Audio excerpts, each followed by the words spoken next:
Hey Lifetree, it's Pastor Dan here, and just want to bring you your daily tree. 3 minutes of daily encouragement for you. This past Sunday was Palm Sunday, and we talked about Jesus' triumphal entry into Jerusalem when the people were cheering and celebrating for him. And just a few days later that he was crucified, and in the middle of that, the very next thing Jesus did after the crowds kind of celebrated as he walked in is he went to the temple. And when he went into that temple, he had a little bit of a freak out.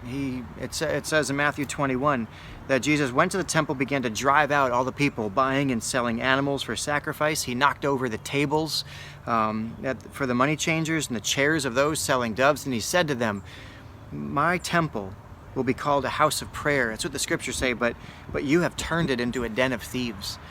And what Jesus was really saying here is he didn't go in just to kick people out of the temple, but he went in to say, hey, listen, you've allowed this to become corrupted.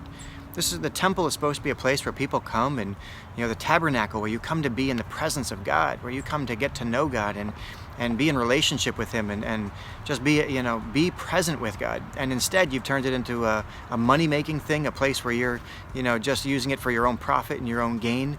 And Jesus really challenged the people and said, this is not what this is for. You've allowed this to become something that it was never meant to be. And I just thought about that in light of what we're going through right now, that in this season of disruption, of change, of fear, of all sorts of things, it's almost like God is walking into our lives and saying, hey, has your life become something that it was never intended to be? Perhaps it was our pace. Right? Has your pace become something that it wasn't supposed to be? Or our focus? Has your focus been on something that it was never meant to be? Maybe you're living for things that are only about you, or only about, I don't know, maybe our priorities are just out of whack. And it's just sort of like Jesus is walking into our temple and saying, hey, wake up. This is not what it was intended for. I've been trying to take notes as I go through this and just say, okay, God, what lessons am I learning today? Right, what am I learning about myself? And what are things, what are things that I'm going to want to carry forward with me into this next season?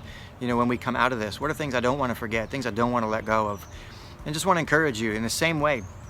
Whatever God is speaking to you, would you welcome God just to put his finger, on things in your life and to point things out and to say, this doesn't belong.